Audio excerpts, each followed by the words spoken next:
Hello friends, welcome back. स्वागत है आप सभी का। तो इस चैनल पर हम आपको नेक्स्ट डे के लिए बताते हैं कि क्रूड ऑयल और यूएस ऑयल में क्या टारगेट रहेंगे और कौन सा डाटा यहाँ पर आ रहा है। तो यहाँ पर शुरुआत कर लेते हैं कि 19 अक्टूबर 2023 को क्रूड ऑयल और यूएस ऑयल में क्या टारगेट रहेंगे और कौन सा डाटा यहाँ पर आएगा। तो यहाँ पर सबसे पहले बात कर लेते हैं कि पिछली वीडियो में जो टारगेट दिए थे उनका क्या रहा। तो मैंने आपको पिछली वीडियो में कहा था यहाँ पर आपको गैप अप या गैप डाउन यहाँ पर देखने को मिल सकता है, क्योंकि दो इंपॉर्टेंट डाटा यहाँ पर आने थे। एक तो डाटा आना था 2 बजे, पिछले जो दिन था यहाँ पर मिडनाइट को 2 AM पर डाटा आना था, और दूसरा 7 बजे डाटा आना था चाइना की तरफ से। तो उसके बेसिस पर मैंने आपको कहा था गैप अप या गैप डाउन यहाँ पर हो सकता है। और आप देख सकते हैं कि मैंने आपको हमारे जो टेलीग्राम चैनल है उसके ऊपर भी अपडेशन दे दिया था। और अगर आपने हमारा टेलीग्राम चैनल ज्वाइन नहीं किया है तो उसका लिंक आपको इस वीडियो के डिस्क्रिप्शन बॉक्स में मिल जाएगा। आप वहाँ से ज्वाइन कर सकते हैं, बिल्कुल फ्री ऑफ कॉस्ट है। तो वहाँ पर मैंने आपको बता दिया था कि जो इन्वेंट्री आई है वो बहुत ही कम आई है। मीन्स जो इन्वेंट्री है वो डिक्रीज़ हुई है, और इन्वेंट्री का डिक्रीज़ होना बहुत बढ़िया होता है जो 2 AM पर डाटा आया था। और दूसरा यहाँ पर एक और चीज़ यहाँ पर पॉजिटिव हुई कि जो चाइना का डाटा था ऑलमोस्ट वो अच्छा डाटा आया था। ह हालाँकि जो जीडीपी थी वो थोड़ी-सी कम यहाँ पर हुई थी, लेकिन इसके अलावा जो अनएम्प्लॉयमेंट का रेट था वो यहाँ पर घटा था। वो एक अच्छी चीज़ थी क्रूड ऑयल के लिए। साथ ही एक और चीज़ अच्छी थी क्रूड ऑयल के लिए, वो रिटेल सेल्स था। तो मैंने आपको डाटा सारा बताया था, और उसमें सिर्फ जीडीपी का जो डाटा था वो थोड़ा-सा कम आया था। इसके अलावा बाकी सारा डाटा जो है वो पॉजिटिव आया था, और मैंने आपको कहा था कि उसका अच्छा इम्पैक्ट हमें देखने को मिल सकता है, और वही हुआ। यहाँ पर बहुत अच्छा इम्पैक्ट हमें देखने को मिला। हालाँकि यूएस ऑयल में आपने अगर ट्रेड लिया होगा तो आप देख सकते हैं कितना बढ़िया मूव यहाँ पर आपको देखने को मिला होगा। यहाँ पर इसके बाद बहुत ही बढ़िया यहाँ पर ट्रेड आपको देखने को मिला होगा यूएस ऑयल में। क्रूड ऑयल में तो 9 बजे मार्केट ओपन होनी थी, तो उसकी वजह से यहाँ पर 9 बजे तक तो आप ट्रेड नहीं ले सकते थे। लेकिन यूएस ऑयल में आपने अगर ट्रेड लिया होगा तो बहुत बढ़िया मूव और बहुत अच्छा प्रॉफिट भी आपने अर्न किया होगा। और दोस्तों, इसलिए मैं कहता हूं कि यूएस ऑयल में आपको अपना अकाउंट ओपन करना चाहिए, और यूएस ऑयल में ट्रेड करने के लिए आपके पास एक्सनेस का अकाउंट होना चाहिए। तो एक्सनेस का अकाउंट अगर आपका नहीं है तो इस वीडियो के डिस्क्रिप्शन बॉक्स में सबसे ऊपर आपको लिंक मिलेगा एक्सनेस का, उस पर क्लिक कर दीजिए और अपना फॉरेक्स ट्रेडिंग अकाउंट एक्सनेस पर ओपन कर लीजिए। आपकी हेल्प के लिए यहाँ पर आई बटन में वीडियोस भी दी हुई हैं, आप उनकी हेल्प से अकाउंट ओपन कर सकते हैं, मनी ऐड कर सकते हैं, विड्रॉ कर सकते हैं। और बहुत ही बढ़िया प्लेटफॉर्म है दोस्तों। मैं पर्सनली इसका यूज़ करता हूँ, इसलिए मैं आपको यही रेकमेंड करूँगा। इसके अलावा कोई और प्लेटफॉर्म नहीं रेकमेंड करूँगा, क्योंकि बाकी जो प्लेटफॉर्म है उन पे रिस्क रहता है, और साथ ही पे आउट की भी समस्या बहुत बार आती है। लेकिन ये प्लेटफॉर्म बहुत सारी कंट्रीज़ में फैला हुआ है, बहुत ही ज़्यादा एक्सपीरियंस्ड है, और सर्वाइव बेस्ट ही करता है हमेशा, इसलिए ये बेस्ट है और यही सर्वाइव कर रहा है आज तक। तो यहाँ पर आप इस पर अपना फॉरेक्स ट्रेडिंग अकाउंट ज़रूर ओपन कीजिए दोस्तों, और यहाँ पर आपको बहुत अच्छा प्रॉफिट अर्न करने को मिला होगा। हमारे जो ऊपर के दिए हुए टारगेट्स थे वो सारे के सारे टारगेट्स यहाँ पर अचीव हुए थे, और उसके बाद और ऊपर भी ये उसके बाद यहाँ पर गया है। और यहाँ पर भी ये गैप अप ओपन हुआ, और उसके बाद सारे के सारे टारगेट्स जो थे वो इसने अचीव करे हमारे, और उसके बाद ये और ऊपर भी यहाँ पर गया।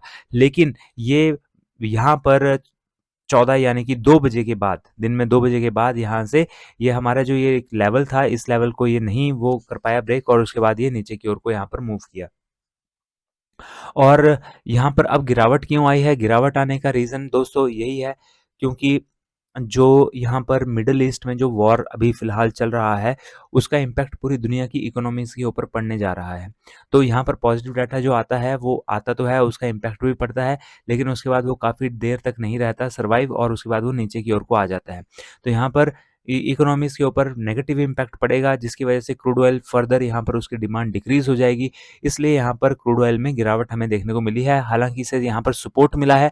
सपोर्ट मिलने के बाद यहाँ पर जो है डाटा आया है, नेक्स्ट डाटा, और वो जो नेक्स्ट डाटा यहाँ पर आया है वो आया है यहाँ पर 8 बजे, और 8 बजे भी जो डाटा आया था उसका मैंने आपको टेलीग्राम चैनल पर अपडेशन दे दिया था, और वो बहुत ही अच्छा डाटा आया है दोस्तों। यहाँ पर 3 डाटा आने थे 8 बजे शाम को। पहला तो क्रूड ऑयल की इन्वेंट्री का, दूसरा ईआईए डिस्टिलेट स्टॉक्स का, और तीसरा गैसोलीन इन्वेंट्री का। और तीनों के तीनों डाटा एक ही तरफ को आए हैं। मैंने पिछले वीडियो में भी कहा था कि अगर एक ही तरफ को डाटा आता है वो बहुत अच्छा होता है। तो बहुत ही बढ़िया डाटा आया है, एक ही तरफ को आया है। मीन्स इन्वेंट्री जो है वो तीनों की तीनों शो कर रही हैं कि घटी है, और इन्वेंट्री का घटना ये इंडिकेट करता है कि डिमांड बढ़ी है, और अगले आने वाले दिनों में सप्लाई कम हो जाएगी। और वो दोनों, डिमांड बढ़ना और सप्लाई कम होना, बहुत अच्छा होता है क्रूड ऑयल के प्राइसेस के लिए। तो यहाँ पर इसी वजह से ये ऊपर की ओर इसने मूव करना था। लेकिन जितना अच्छा डाटा आया है, उतना अच्छा मूव हमें देखने को नहीं मिला है अभी तक। क्यों नहीं मिला है? क्योंकि दोस्तों अगेन वही रीज़न है कि ये जो यहाँ पर वॉर चल रहा है मिडल ईस्ट में, उसने सारी की सारी इकोनॉमीज़ को हिला के रख दिया है और एक फ़ियर का माहौल है। और वो जो फ़ियर है, वो इस चीज़ का है कि क्रूड ऑयल की सप्लाई बाधित हो सकती है, क्योंकि जो ईरान है, वो उसकी इन्वॉल्वमेंट बढ़ती जा रही है। और अगर उसकी इन्वॉल्वमेंट बढ़ती जा रही है, तो वो धमकियाँ भी दे रहा है अब कि वो तेल की सप्लाई को बाधित करेगा। और अगर तेल की सप्लाई बाधित होती है, तो उसका असर जो है पूरे वर्ल्ड की इकोनॉमीज़ के ऊपर पड़ेगा। और जब पूरे वर्ल्ड की इकोनॉमीज़ के ऊपर असर पड़ेगा, तो पूरी इंडस्ट्रीज़ के ऊपर असर पड़ेगा, कंपनीज़ के ऊपर असर पड़ेगा और ट्रांसपोर्टेशन के ऊपर भी असर पड़ेगा। और उसकी वजह से क्रूड ऑयल की डिमांड यहाँ पे कम हो जाएगी। तो उसकी वजह से यहाँ पर गिरावट हमें देखने को मिल सकती है। और वही एक कारण है कि इतना बढ़िया डाटा आ रहा है। यही नहीं, क्रूड ऑयल का ही डाटा नहीं, बाकी जो यूनाइटेड स्टेट्स के भी जो डाटा आ रहे हैं, वो भी ऐसा हो रहा है कि अच्छे डाटा आ रहे हैं। लेकिन उनका जो इम्पैक्ट है, जैसा कि होना चाहिए वैसा इम्पैक्ट नहीं हो पा रहा। और उसका कारण यही है, ये जो युद्ध चल रहा है वही। क्योंकि वो जो है पूरी दुनिया में एक डर का माहौल वो पूरा पैदा हो रहा है उसकी वजह से। और इकोनॉमीज जो हैं वो स्लो डाउन होने के चांसेस बढ़ते जा रहे हैं। तो यही रीज़न है जिनकी वजह से जो अभी हाल ही में जो डाटा आ रहे हैं, उनके इम्पैक्ट बहुत बढ़िया नहीं पड़ रहे। इसका इम्पैक्ट भी बहुत ज़्यादा बढ़िया अभी तक नहीं पड़ा है। हालाँकि यहाँ से ये ऊपर की ओर को गया है, काफ़ी ऊपर को गया है, लेकिन अभी तक जितना उम्मीद थी उतना नहीं गया है। और आगे दोस्तों यहाँ पर रेजिस्टेंस भी बहुत बड़ा है। यहाँ पर इस लेवल पर भी रेजिस्टेंस इसे देखने को मिल रहेगा, यहाँ पर भी रेजिस्टेंस इसे देखने को मिलेगा। तो अब हम यहाँ पे बात कर लेते हैं कि क्या हमारे रह सकते हैं टारगेट्स नेक्स्ट डे के लिए यहाँ पर। तो यहाँ पर दोस्तों हमारा जो नेक्स्ट टारगेट है वो यहाँ पर मैं आपको एक और चीज़ ये बता दूं कि ये जो वॉर चल रहा है, इसका पॉजिटिव और नेगेटिव इम्पैक्ट दोनों ही है। नेगेटिव इम्पैक्ट मैंने आपको बता दिया, ये जो डर का माहौल पैदा हो रहा है पूरी दुनिया की इकोनॉमीज़ के ऊपर, वो है। लेकिन पॉजिटिव बात ये भी है कि कुछ टाइम के लिए जो है क्रूड ऑयल के प्राइसेस बढ़े बढ़े हुए हमें दिख सकते हैं। तो बढ़ना और वो जो रीज़न बढ़ा रहा है क्रूड ऑयल के प्राइसेस, वही रीज़न जो है वो घटा भी रहा है एक डर का माहौल पैदा करके। तो इस वजह से यहाँ पर बहुत बढ़िया मूव हमें देखने को नहीं मिल रहे। तो अब हम यहाँ पे बात कर लेते हैं कि टारगेट हमारे क्या रहेंगे। तो ये लेवल है 7403 का। यहाँ पर अगर ये लेवल ब्रेक होता है, यानी कि 1 आवर वाली कैंडल ग्रीन कैंडल की क्लोजिंग यहाँ पर देती है, तो फिर हमारा नेक्स्ट टारगेट 7456 का यहाँ पर रहेगा। और दोस्तों ये जो लेवल है, इस लेवल के ऊपर यहाँ पर ग्रीन कैंडल की क्लोजिंग आती है, तो नेक्स्ट टारगेट हमारा 7502 रहेगा, क्योंकि दिन का हाई यहाँ पर ये था। और जो दिन का हाई होता है वो यहाँ पर ज़रूर एक रेसिस्टेंस देता है। तो दिन का हाई रेसिस्टेंस दे सकता है, इसलिए ये आपका टारगेट रहेगा। इसको टच करेगा तो उसके बाद नेक्स्ट टारगेट, या अगर ये इसको ब्रेक करता है तो फिर आपका नेक्स्ट टारगेट 7541 यहाँ पर रह सकता है। जबकि डाउन साइड की अगर बात करें तो यहाँ पर 7344 को ब्रेक होने दीजिए, यानी कि रेड कैंडल की क्लोजिंग आने दीजिए। अगर आती है तो नेक्स्ट टारगेट हमारा रहेगा 7301 का। और इसके नीचे भी अगर रेड कैंडल की क्लोजिंग हमें देखने को मिलती है, तो फिर हमारा जो नेक्स्ट टारगेट यहाँ पर रह सकता है वो ये लेवल रह सकता है। ये दिन का लो है, और जो लो होता है वो भी यहाँ पर एक सपोर्ट ज़रूर देता है। तो आपका नेक्स्ट टारगेट डाउन साइड को ये रह सकता है। और उसके बाद जो नेक्स्ट टारगेट आपका, इसके नीचे भी अगर रेड कैंडल की क्लोजिंग हमें देखने को मिलती है, तो नेक्स्ट टारगेट 7222 का हमारे यहाँ पर रह सकता है। तो ये क्रूड ऑयल में हमारा लेवल था। अब हम बात कर लेते हैं कि यूएस ऑयल में हमारे क्या टारगेट रह सकते हैं।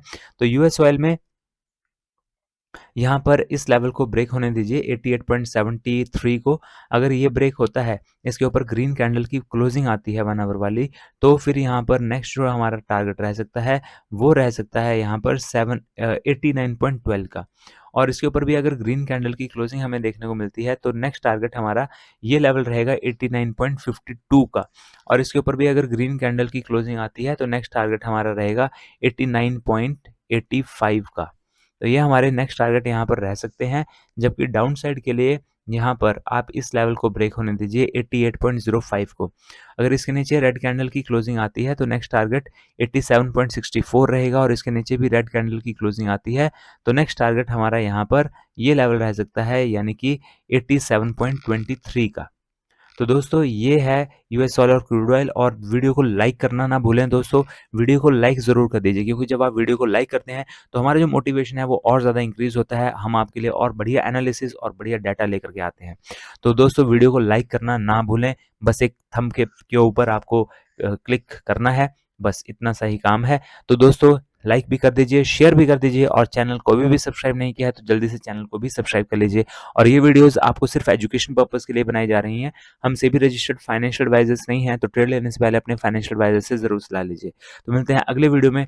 Till then have a nice day, goodbye and stay safe.